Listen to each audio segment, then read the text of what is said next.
Tertius, I want to thank you on behalf of the Stonington Historical Society for meeting with us this morning. It's been a pleasure to talk to you, and you are our first expert on the Battle of Stonington here, so thank you again. Would you just give us a little bit about your education? I went to school.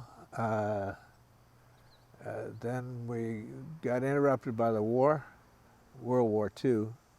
My father was stationed in various places. We followed him around, so I continued whatever kind of school I could at that point. Right. And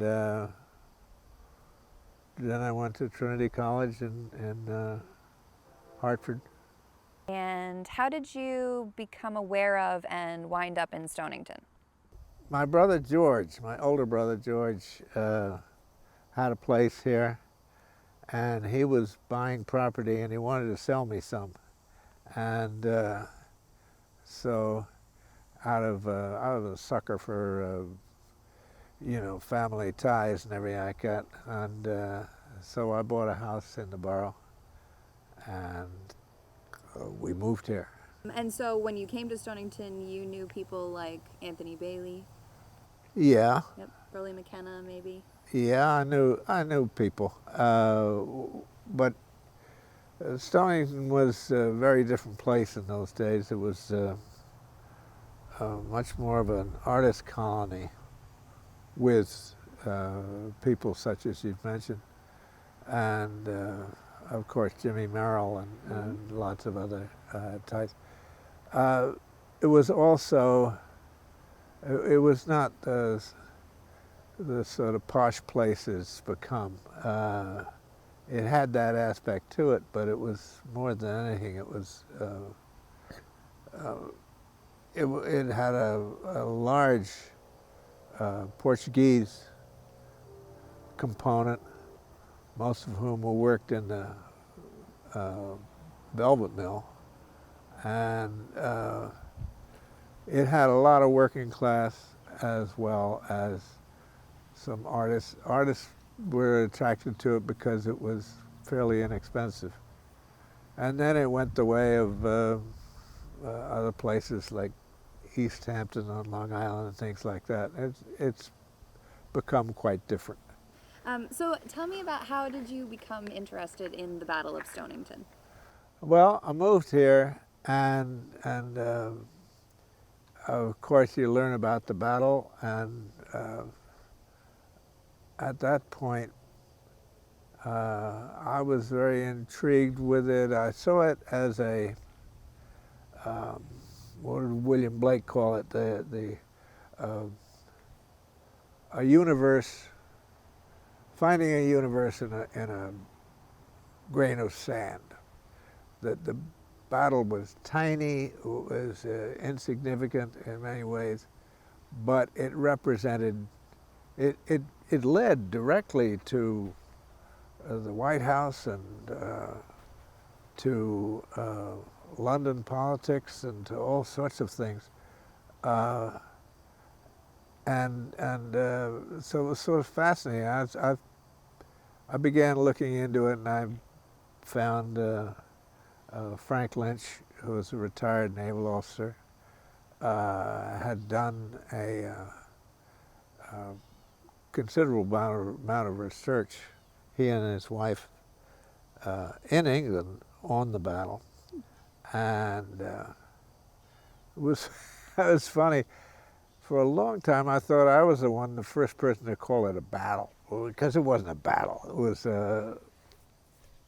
was an engagement of sorts, but that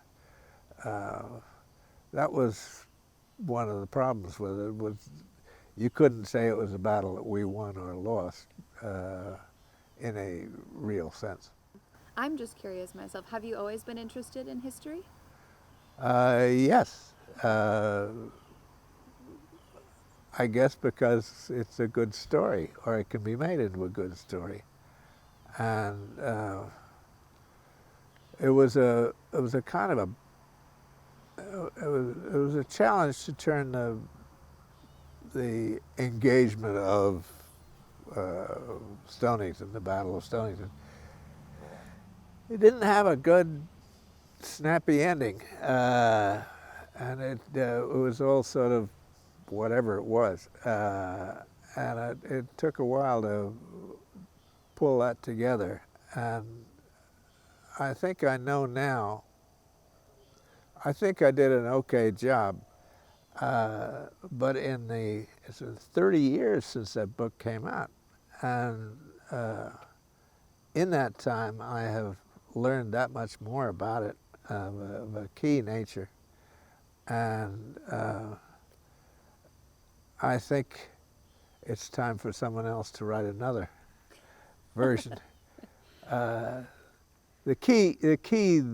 real key is that I think the British had no idea that the funny little seaport of Stonington had two real cannon, the ones that are in Cannon Square today, and they were acting as if we didn't have cannon. They were going to do a little job and then get away from it. The fact that they had cannon is, it's covered in the the papers relating to the war, or relating to the battle, but it's not quite stated that they didn't know, but they didn't, and because of that, they were horrified. Not because this would stop them from doing what they wanted to do, but that the people of Stonington would be bellicose and attack them, and it was going to make the thing that much more active on both parts, and this was not what Thomas Hardy, the Commodore, wanted to do. Can you talk a little bit about asymmetrical warfare and what the Americans had versus what the British came in with? Well, they weren't going to decimate it. You have to get to the reality of the situation, which lies with Thomas Hardy. Thomas Hardy was a man of peace. He was a gentleman. He's the hero of the book as much as Jeremiah Holmes, the American, is, and he had been a major factor in American British relationships as early as 1807. It was just 7 years before the battle. Henry Adams, who's one of the earliest and most important American historians, said that the event of 1807 that almost led to a war was the first time that America had ever sort of coalesced into a single nation and felt like a nation. It was really important. This is the affair where the HMS Leopard attacked and got aboard the USS Chesapeake and took some soldiers off it, and it was a clear. It was a very bad British move, and it was just by the skin of our teeth that we didn't go to war at that point.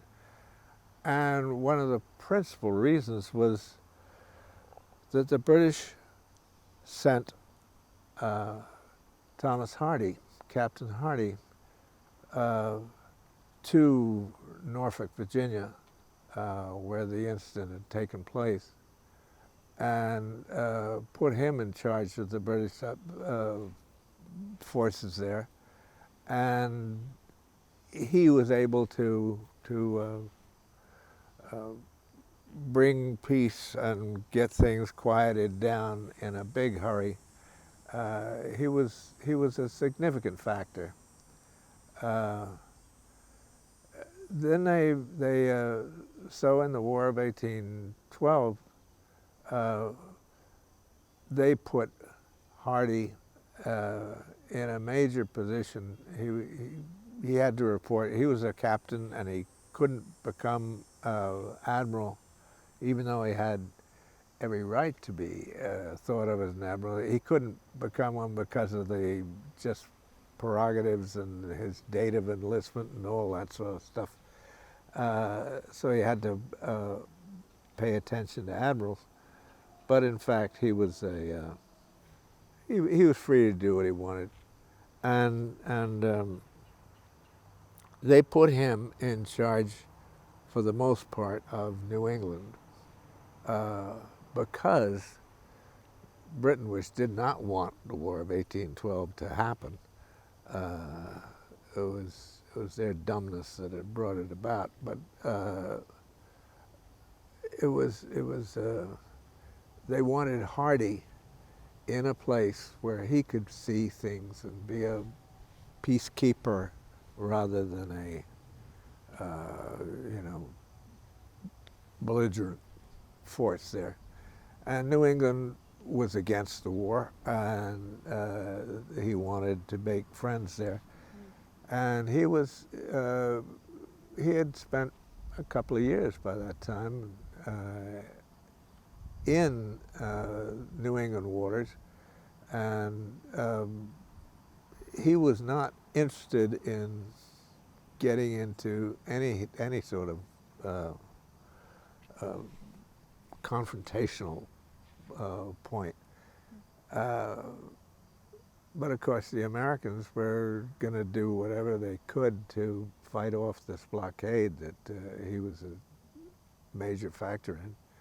And I think, well, it was the torpedoes and the submarines and all those sort of things that were getting him involved. Americans were trying to. Trouble is, it's such a big story that I'm getting lost in it. There are obviously discrepancies between what the Americans say happened and what the British logbooks say happened, Yep. Right? So, for example, the conversation we're having right now is about whether or not the English had attempted to land on the east side of Stonington Borough. Well, there's no mention of it, but you can. Frank Lynch told me, who was a supposed amateur, but a very, very solid historian and naval authority. He said you can trust the British logs completely. That the American business of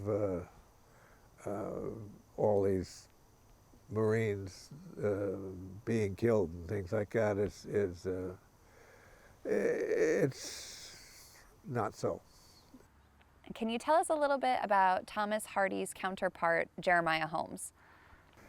Jeremiah Holmes was somebody I discovered him as people do, and he's just wonderful. He's something out of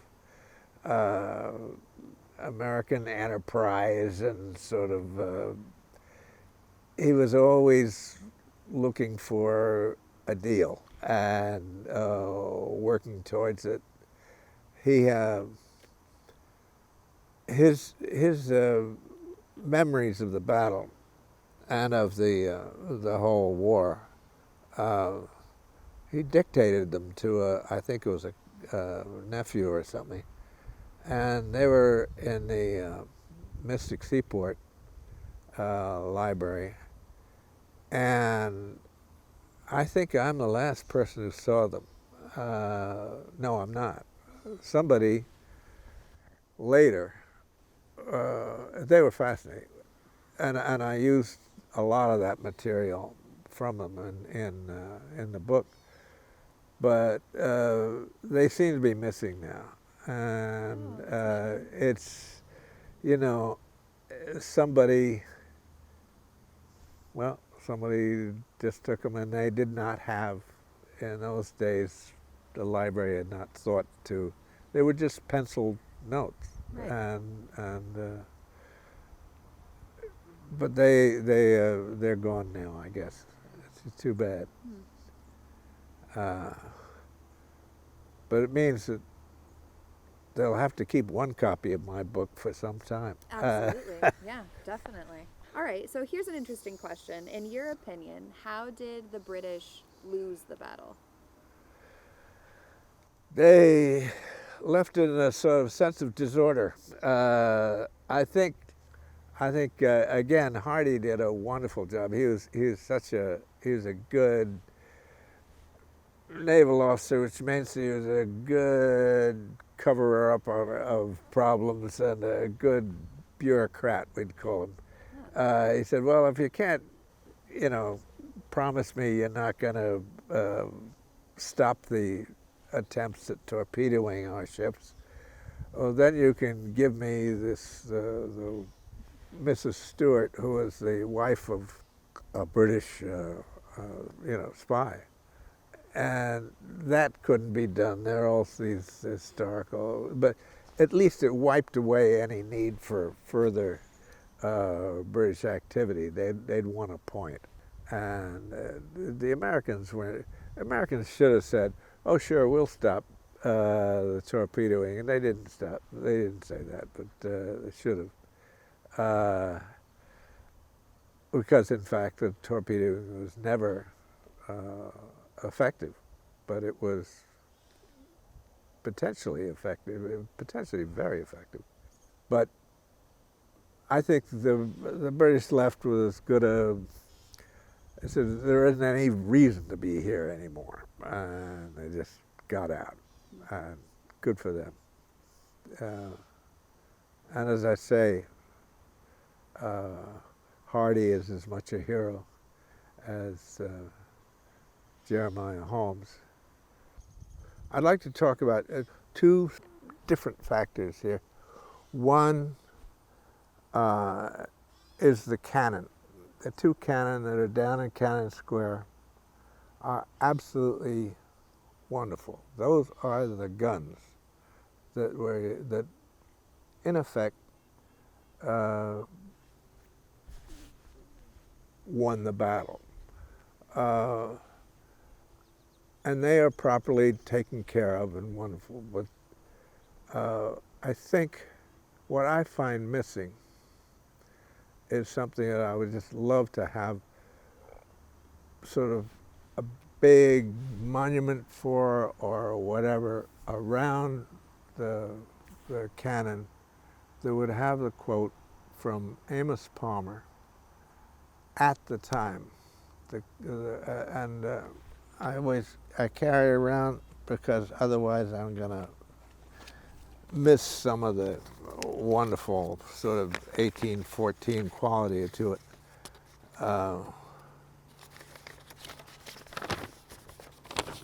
I carry it like that. He said when the British came and handed him the threat from Hardy that they were going to attack, he said, "We shall defend this place to the last extremity. Should it be destroyed, we shall perish in its ruins." Now, that is a wonderful statement. That is terrific, and it really shows the gumption of the American response. I just wish there were more. That was a monument in itself, or something like that. Now, the other thing is the flag. The flag is really something special. It is considered years older than the Star-Spangled Banner in Baltimore. It is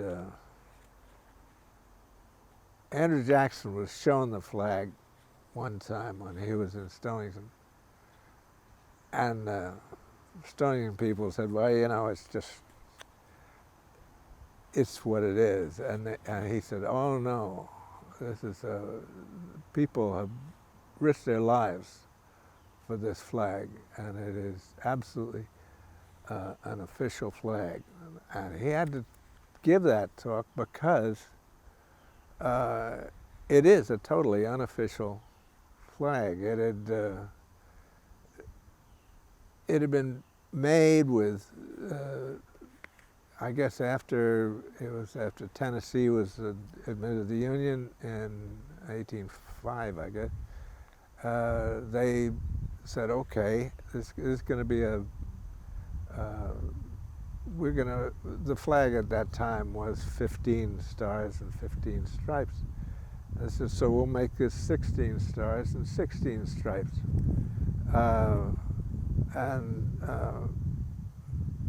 Congress will undoubtedly listen that way. And Congress never took action on it at all. And very soon after they had made the flag, carefully stitched it up, they discovered that Congress was going to stay with the 15 star, 15 flag. So they said, what are we going to do about this? And it's very hard to make a complicated flag like the United States flag. And so they said, well, we'll get to the stars when we can. We should get that down to 15 stars. We can't do that. That takes a lot of work. We will take off the 16th stripe. And they did take off the 16th stripe. And so the flag that flew at the time of the battle was this anomaly of 16 stars, but 15 stripes.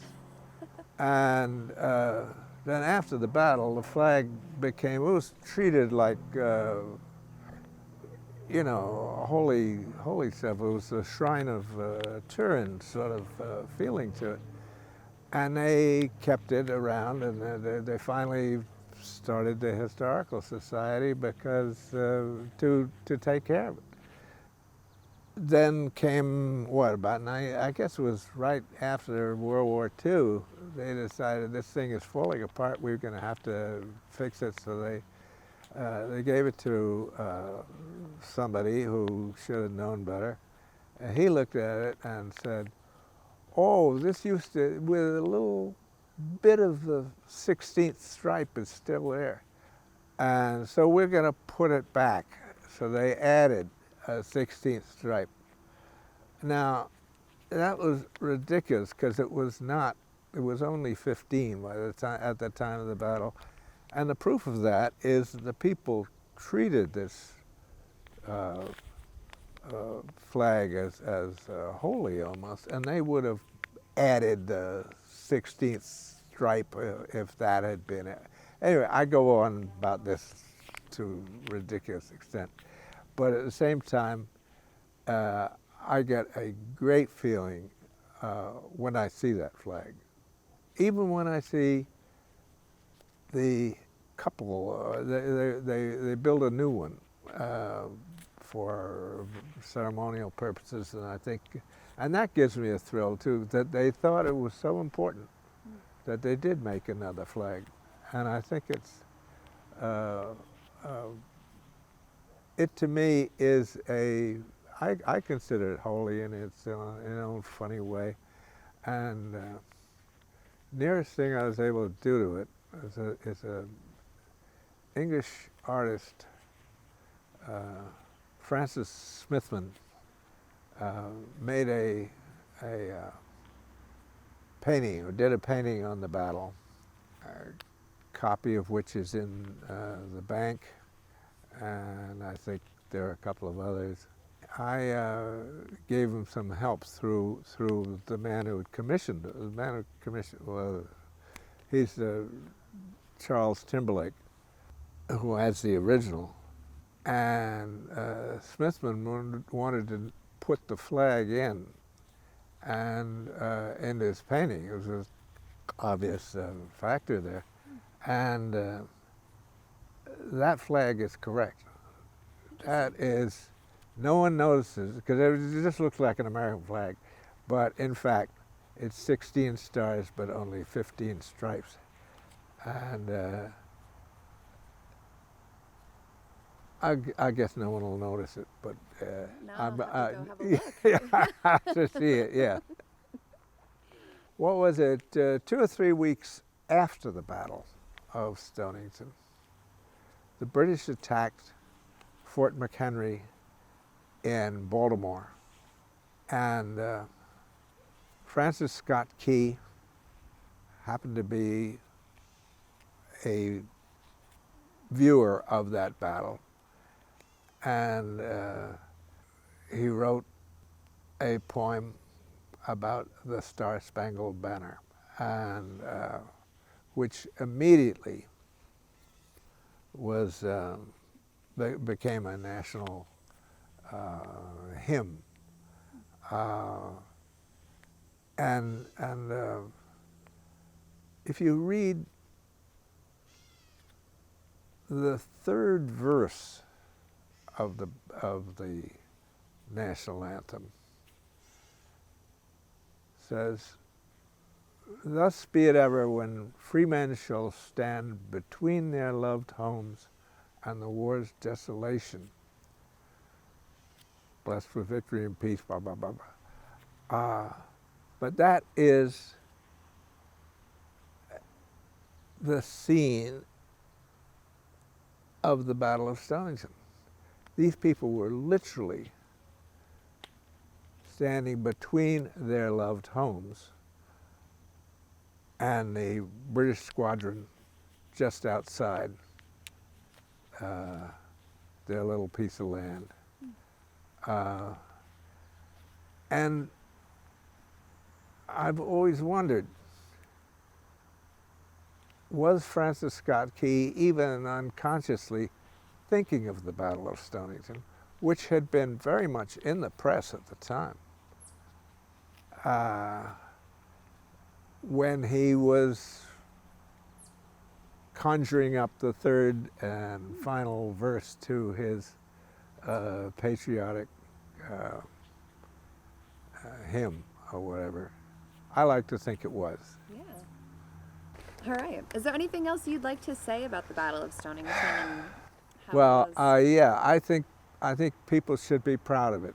It's more than a funny little incident. It's probably less than a real battle. Militarily, it meant absolutely zilch, but historically, it was really good, and it speaks well both for the Americans and for Britain. And I think there aren't that many cases where something like that can be, and we should all be proud of it, I think, and speak very well of it.